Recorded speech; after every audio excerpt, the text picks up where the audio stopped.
Bienvenidos y bienvenidas al curso en línea para la capacitación de los lineamientos de atención para las mujeres embarazadas en trabajo de parto y puerperio. La intención es contar con un manejo oportuno, efectivo y seguro de pacientes con sospecha y confirmación de COVID-19. Esto es posible gracias a la Secretaría de Salud de Honduras, a la Sociedad de Ginecología y Obstetricia, a la Organización Panamericana de la Salud, OPS, OMS, y al Fondo de Población de Naciones Unidas en Honduras, UNFPA. Esperamos con este curso fortalecer las capacidades de los proveedores de servicio de salud para atender a las mujeres embarazadas, incluidas las adolescentes, en trabajo de parto y puerperio, desde un enfoque integral, acorde a estándares de derechos humanos. Antes de iniciar con el curso, es importante que revisen que en la parte inferior de la pantalla el micrófono debe de estar en silencio. Su video debe de estar apagado. Asimismo, le solicitamos que en la casilla del chat coloque su nombre, lugar de procedencia, institución a la que pertenece, y en este mismo chat usted puede hacer uso para alguna pregunta, duda o comentario. La facilitación de este curso estará a cargo de la doctora Mariela Medina, ginecobstetra, quien tiene una vasta experiencia en salud materna, salud sexual y reproductiva, incluida la planificación familiar.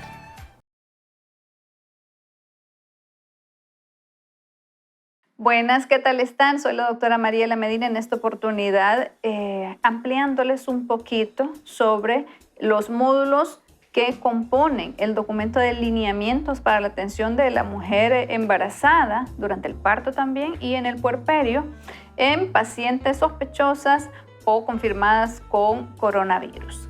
En esta ocasión hablaremos principalmente de los contenidos más importantes que están dentro de este documento, que vendrán a servir para que todos los que estamos involucrados en la atención materno-neonatal podamos brindar una atención estandarizada.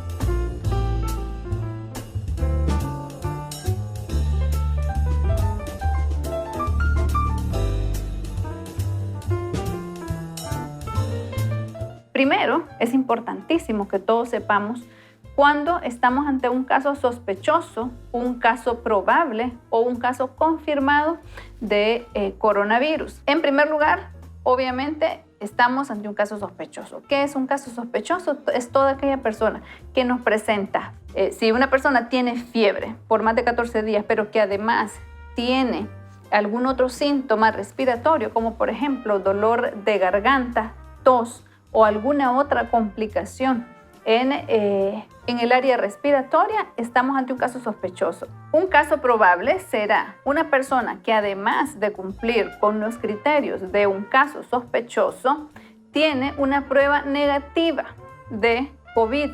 Sin embargo, dada toda la sintomatología, se convierte en realidad en un caso probable aunque esta prueba esté negativa. Luego pasamos a la siguiente etapa, que es la confirmación de este caso o de estos casos. Cuando tenemos una prueba de coronavirus positiva, justamente ahí es cuando se convierte en un caso positivo. Y sabemos que la mujer embarazada, en realidad la estadística que manejamos a este momento no nos dice con certeza qué tanto la afección o la enfermedad va a afectar el curso del embarazo, dado que, para bien, pues los casos que se han presentado alrededor del mundo y que han sido documentados de manera adecuada son pocos. No tenemos una evidencia científica en realidad que nos diga con claridad que tanto la enfermedad nos va a afectar. Sin embargo, dadas las características propias que presenta la mujer embarazada y que además tiene un bebé que se está desarrollando dentro, pues se convierte en un caso de mucho riesgo para nosotros en caso de que llegara a desarrollar la enfermedad. Sabemos que hay muchas situaciones en donde tendremos que estar pendientes dentro de la práctica clínica, de la práctica médica, en la generación de aerosoles. Son esas partículas que se desprenden cuando hacemos algunas prácticas clínicas, prácticas médicas, cuando intubamos, por ejemplo, cuando colocamos simplemente el lecho de colocar oxígeno o respiración, la bigotera nasal, cuando hacemos una traqueostomía, todos estos casos son generadores de aerosoles. Principalmente se dan en las salas de parto, en las salas de operaciones, y es ahí en donde al momento hemos encontrado mayor contagio para el personal de salud. Por lo tanto, es importantísimo que nosotros, que estamos en esa línea de batalla, sepamos y tengamos presentes estas consideraciones para tratar de evitar al mínimo y protegernos con todas las medidas necesarias que estos lineamientos nos indican para poder minimizar estos riesgos y, por supuesto, esta exposición.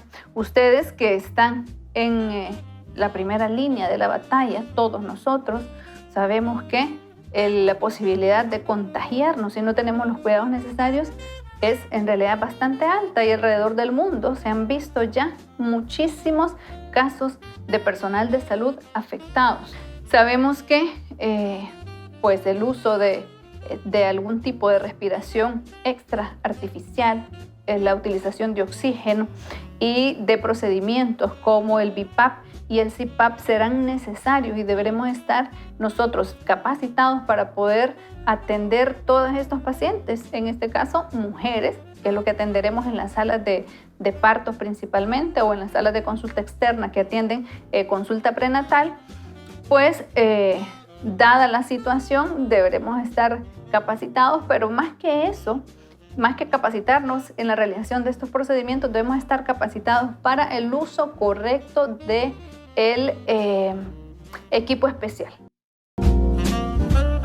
Alguna información importante y muy valiosa que debemos de dar a conocer a nuestras pacientes es justamente esos datos o esa información general que ellas deben de manejar a la perfección para evitar confusiones, y preferible que la tengan de primera mano de su médico, de su enfermera o del personal de salud que esté a cargo. La transmisión del virus es principalmente a través de las vías aéreas, de vía aérea, a través de mucosa. Recordemos que el virus usualmente no logra viajar más de 1-2 metros, y por eso la recomendación del aislamiento, ya que si estamos separados, el virus, porque es muy pesado, es una molécula muy pesada, no logra trasladarse a través del aire en distancias grandes. La contaminación principal es de persona a persona a través de secreciones, tos, estornudo y el contacto, por supuesto, con superficies que estén contaminadas y que nosotros después llevemos nuestras manos a nuestras mucosas. Y de ahí, por ende, la importancia de la prevención. ¿Qué hacer para prevenir? En este sentido, entonces, la mujer embarazada debe lavar frecuentemente sus manos con agua y jabón por al menos durante 20 segundos. Uso de gel antibacterial de manera frecuente. La principal indicación, y que no debemos de olvidar nosotros, es que se mantenga en aislamiento, que se mantenga en su casa, en donde, de acuerdo a su nivel de posibilidad, debe de cumplir medidas estrictas recomendadas a nivel mundial, probablemente clase 5 o clase 6, quiere decir que no salgo de mi casa y nadie entra de mi casa a menos que sea necesario salir para recibir domicilio que me puedan enviar. Esta debería de ser la indicación para la mujer embarazada. Sabemos que probablemente no la va a cumplir y que muchas veces necesita salir por una cita de médica, alguna cita de evaluación de su embarazo. Hoy vamos a hablar también de cómo deberían de ser esas citas y con qué intervalos las deberíamos de cumplir para evitar la exposición de la mujer embarazada. Recuerda, importantísimo, tratar de no tocar nuestros ojos, nuestra boca, nuestra nariz, nuestra mucosa, porque es a través de este mecanismo en donde vamos a lograr el mayor contagio. Hasta el día de hoy no hay evidencia sustentable que nos hable de una transmisión vertical, es decir, de la mamá hacia el feto, hacia adentro del útero, intrauterina. Sin embargo, sabemos que hay casos confirmados de recién nacidos que salieron positivos por la enfermedad. Al momento es difícil poder saber si esta carga viral se trata de carga viral que venía ya transmitida desde la mamá hacia el bebé, pero lo cierto es que con buen suceso se ha encontrado que estos bebés han pasado al momento sin sintomatología y sin gravedad para ellos. Sí pudiera ser que se presente partos pretérminos en algunos casos, dada la sintomatología que va a tener la paciente, pero no es cierto que podamos afirmar que el curso de la enfermedad va a afectar de manera negativa al bebé. Tampoco lo podemos descartar hasta este momento. Por lo tanto, la mujer embarazada debe de seguir siendo un grupo de población de riesgo y que debemos de cuidar muchísimo, ya que no podemos exponer a ella y a su bebé que desarrolle complicaciones graves que ameriten posteriormente estar en una unidad de cuidados intensivos. Tampoco tenemos al momento evidencia de que el virus desarrolle en el bebé o provoque defectos congénitos. Todavía necesitamos mayor información al respecto y seguimos aprendiendo de esta enfermedad a medida que vamos avanzando y que se van presentando los casos, que gracias a Dios en la mujer embarazada no se ha visto gran cantidad. Lo único que les mencionaba es la aparición del parto pretérmino, que sí es posible que se pueda presentar, y eso variará de acuerdo a la severidad de la enfermedad con la cual se presenten los síntomas en la mujer embarazada. Recordemos también que el periodo de incubación de la enfermedad es muy variable, puede oscilar entre los 5 a los 14 días, en promedio se habla de unos 6-7 días en donde esta paciente puede estar incubando la enfermedad y no necesariamente va a desarrollar síntomas. Entonces, en este punto, todos somos positivos y esto es lo cruel de esta enfermedad. Todos somos sospechosos, todos deberíamos de manejarnos como que si fuéramos un caso positivo, porque de esta manera vamos a evitar el contagio para otras personas. En este sentido, ante la sospecha de un caso probable, de un caso sospechoso, al igual que en la población general, recomendamos el aislamiento de esta mujer embarazada durante 14 días. ¿Y qué es el aislamiento? Esta mujer, si está con síntomas leves o asintomática, pero es un caso sospechoso, es un caso que pudo haber estado en contacto, debe de quedarse en su casa, aislada aparte. En eso consiste el aislamiento, en una habitación aparte dentro de la casa en donde no va a salir, en donde se le va a llevar su alimentación, se le va a dejar en la puerta y ella la tiene que tomar, pero no puede estar en contacto por 14 días con ninguna persona. Ante la sospecha de una paciente embarazada positiva por coronavirus, pero que tiene sintomatología leve, recordemos que muy probablemente ella cursará con la enfermedad a lo largo del desarrollo de la misma de esta manera. No, es probable que no desarrolle síntomas, que desarrolle síntomas muy leves y que pueda superar la enfermedad sin ningún problema. Recordemos también que habrán algunos casos en donde las particularidades de esta paciente van a hacer que ella desarrolle enfermedad grave y que pueda complicar sus pulmones o enfermedad moderada. En casos que nosotros pensemos que no deben de estar en su casa por el riesgo que tienen de complicación, debemos de enviarlas a hospitales que estén capacitados y que actualmente estén manejando en las diferentes áreas del país estos casos. No debemos de mantenerla en casa, debemos hacerle el llamado a ella y a su familia sobre la importancia que tiene que ella acuda a un centro de salud, a un centro de atención especializada de acuerdo a lo que ella necesite para ser manejada de manera temprana. La vigilancia del crecimiento fetal en la mujer embarazada con coronavirus o sospechosa es importante y en los casos en donde se disponga debe de hacerse a través del seguimiento ultrasonográfico para evaluar vitalidad fetal, el crecimiento del bebé, obviamente complicaciones que puedan ocurrir con líquido amniótico y asegurarnos que este bebé está en buenas condiciones y que el curso de su desarrollo está siendo adecuado. Algo importantísimo son las recomendaciones que nosotros estamos dando y que en este documento de lineamientos se definen para que todo el personal de salud pueda llevarlas a cabo. Primero, hablaremos sobre las recomendaciones que damos al personal en el primer nivel de atención.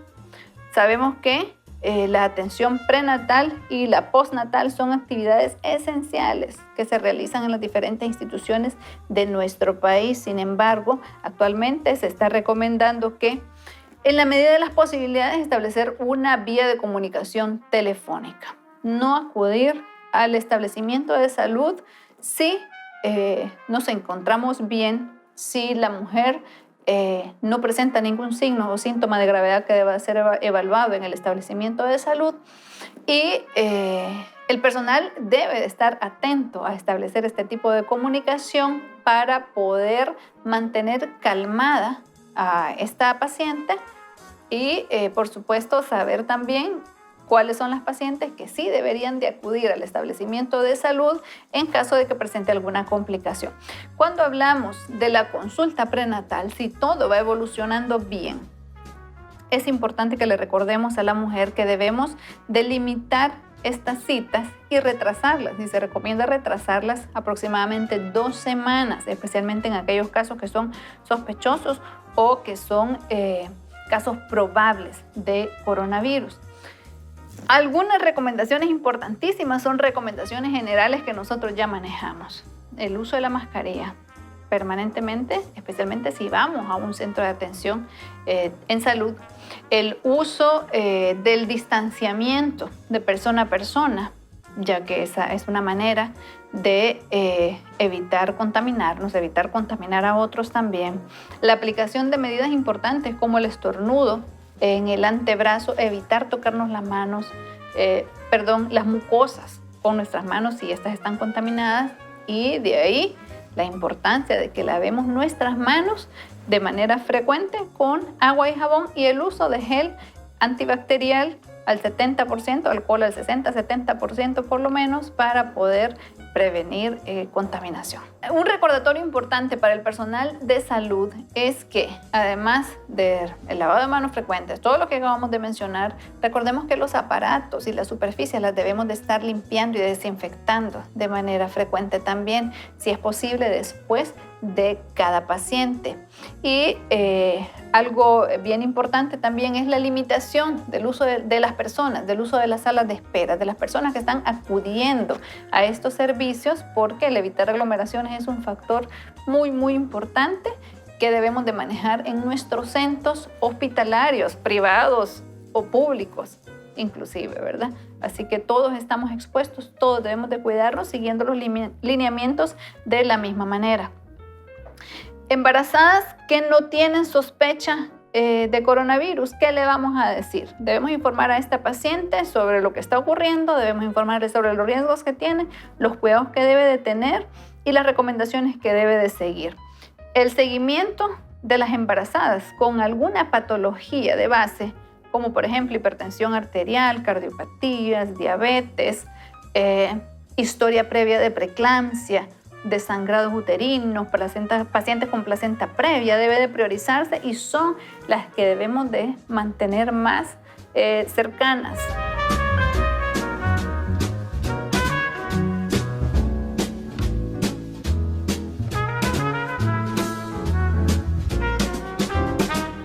En las citas de rutina, por ejemplo, de pacientes sospechosas o positivas, importante es la consulta telefónica, ¿verdad? Hemos venido hablando de que deberíamos de instaurarla de manera, pues, ya con más frecuencia para evitar que la mujer acuda a un establecimiento de salud.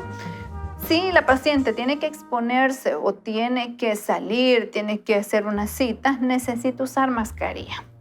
Para que ella se pueda exponer, no necesita utilizar una mascarilla especializada. En el caso del personal de salud que va a tratar a las pacientes positivas o sospechosas, deben de cumplir con la utilización de un equipo personal de protección bien establecido, que incluye el uso de mascarillas, de gafas, de gorro, bata, y en algún momento, pues sobre todo las personas que operan, que atienden partos, deberán utilizar su traje blanco plástico, que es el que ya conocemos.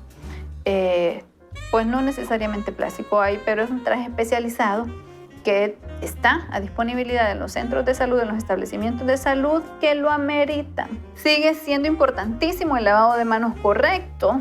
Recordémosle a la paciente siempre esto y a nuestro personal de salud. Recordemos que la limpieza del equipo debe de realizarse también de manera correcta. Este documento de lineamientos nos muestra, nos enseña cómo utilizar las soluciones para poder hacer un lavado correcto, tanto de manos como la limpieza del equipo.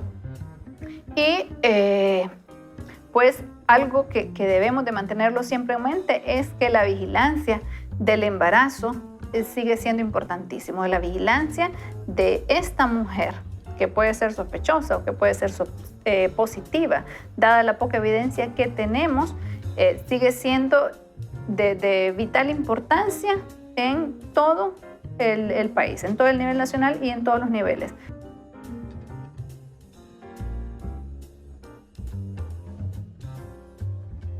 Insistimos en el aislamiento domiciliario en los casos que se permiten, que inclusive va a llevar hasta por 14 días, y el uso de la mascarilla en paciente sospechosa o paciente que esté confirmada.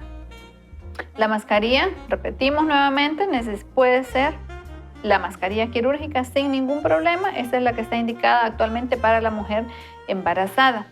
Si esta mujer requiere hospitalización, la hospitalización de ellas debe de hacerse en un ambiente destinado para estos casos. Todos los casos positivos de coronavirus en mujer embarazada pudieran aislarse en una sola área. Lógicamente nosotros quisiéramos tener, y donde tengamos disponibilidad, lo correcto es aislar en unidades separadas a estas pacientes.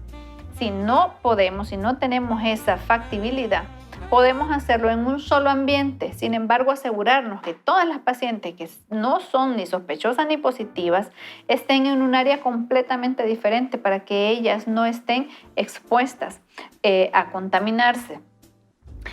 ¿Qué hacemos en caso de mujer embarazada sospechosa, con alta sospecha o positiva? Enviarla a la unidad que esté en trabajo de parto. Esta mujer debe ser enviada a la unidad de estos lugares que estén habilitados para la atención de partos, separado de las mujeres que no son ni sospechosas y que no son ni positivas. Y de inicio, hacer la notificación del caso, necesitamos llenar la ficha que la Unidad de Vigilancia de la Salud tiene disponible para hacer la correcta notificación del caso. Nuevamente, el uso de la mascarilla quirúrgica en esta paciente que ya está en trabajo de parto, que ha iniciado su proceso de nacimiento, y recordarle la importancia de que mantenga la mascarilla quirúrgica, que la mantenga de manera correcta. Siempre la historia clínica, como en todo problema médico, es de vital importancia que realicemos una historia clínica completa con definición de contactos que esta paciente pudo haber tenido para hacer los respectivos cuidados también de esas personas que han estado expuestos con esta paciente.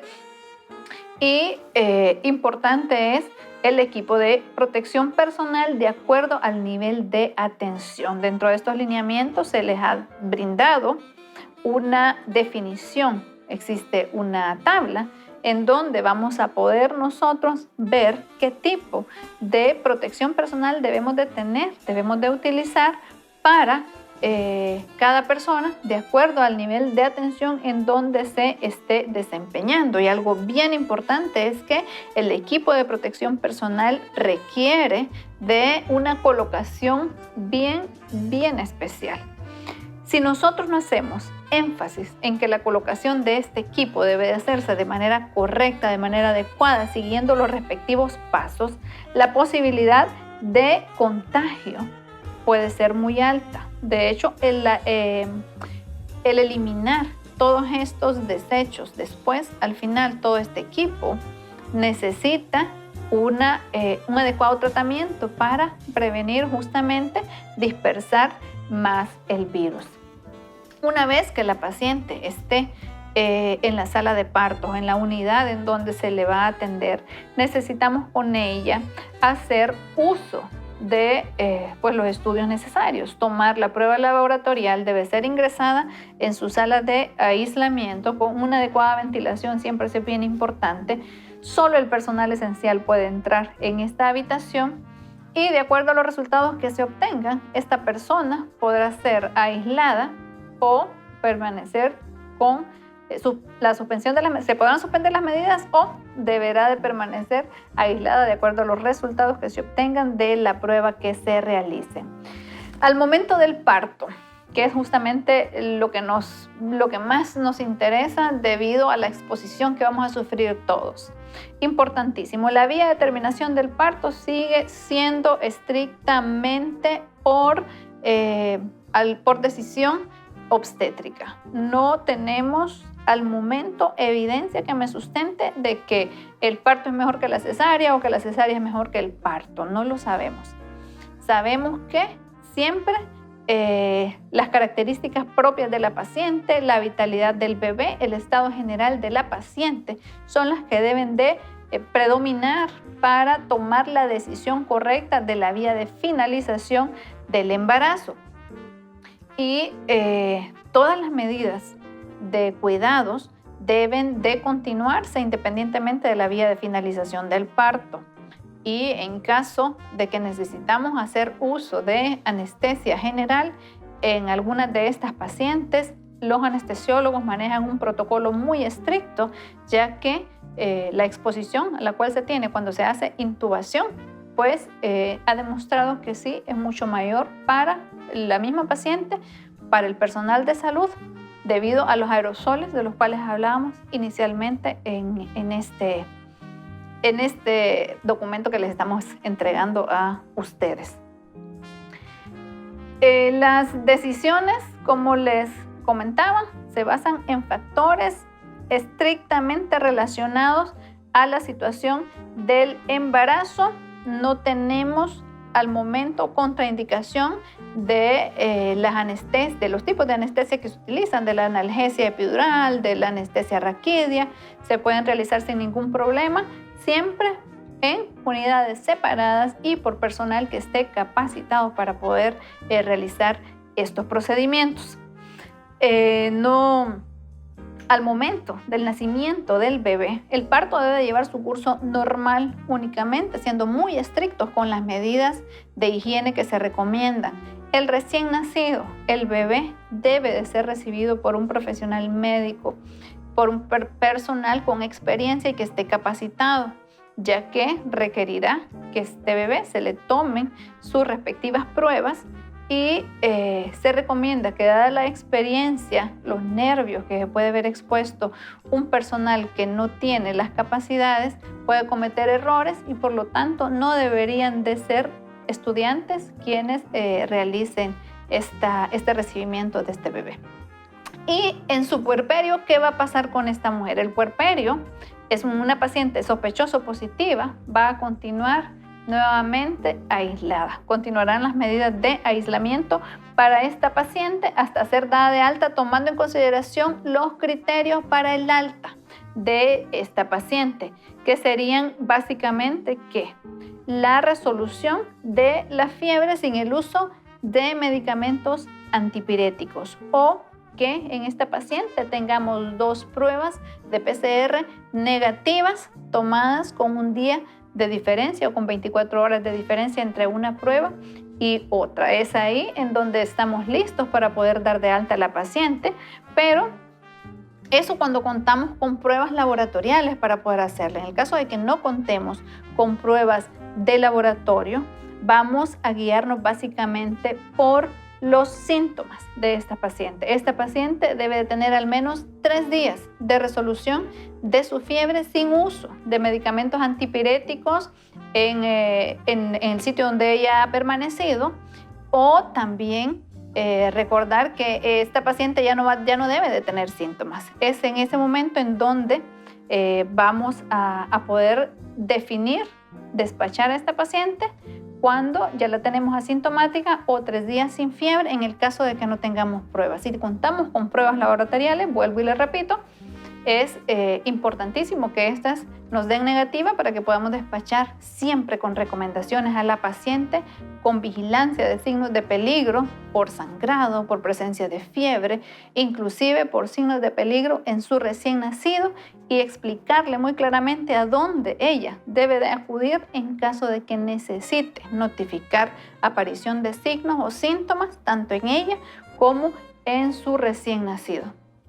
Lactancia materna sigue siendo un punto a favor y es de hecho importante que insistamos en la lactancia materna exclusiva en las pacientes que lo puedan hacer. Sabemos que por indicaciones médicas, algunos casos bien especiales no podrán, pero por pacientes positivas o sospechosas con coronavirus no hay contraindicación para que ellas puedan dar su lactancia materna, lo pueden seguir haciendo sin ningún inconveniente. La paciente que necesite, que amerite una consulta de seguimiento, de atención puerperal, se le puede visitar, se le puede hacer una visita domiciliar para evitar que ella salga y se exponga. El personal de salud puede ir hasta donde ella y de esta manera evitar la exposición de esta mujer a un nuevo contagio. En el documento ustedes podrán encontrar una serie de algoritmos o de resúmenes para el manejo de estas pacientes, no solamente para el manejo médico, sino que el manejo de esta paciente cuando se presenten las diferentes unidades de salud de acuerdo al estado de ella. Así se trata de un caso confirmado, de un caso sospechoso o de un caso probable de coronavirus. Importantísimo que todos tomemos en consideración algunas decisiones básicas para prevenir el contagio en nuestras unidades. Por ejemplo, debemos de nosotros estar conscientes que en este momento la cirugía electiva no es una recomendación. Todas las cirugías que puedan esperar deben de reagendarse y reprogramarse una vez que ya estemos en mejor situación. No se estarán realizando esterilizaciones, ni femeninas ni masculinas. La AQB, la famosa cirugía para ya no tener hijos, no la vamos a estar realizando ahorita de manera electiva, al igual que el resto de procedimientos electivos que realizamos en nuestras unidades. Disminuir la visita de los familiares a las salas de hospitalización, evitar aglomeraciones en nuestros hospitales y en nuestros centros de atención. Y el uso de la mascarilla debe ser instaurado en la medida de las posibilidades en todas las personas. Y con esto sabemos que estaremos limitando que el contagio de la enfermedad se haga más agresivo, que nos afecte a mucho personal de salud, que nos afecte a mucha población, y en el caso específico del personal de salud, recordarles que de acuerdo a su nivel de atención deben de utilizar su equipo de protección personal completo y de manera correcta. Existe en el documento información importante sobre cómo utilizar este equipo de protección personal, sobre los algoritmos de manejo, la ficha epidemiológica que hay que llenar y otros datos relevantes que nosotros podemos tomar en consideración para una mejor atención.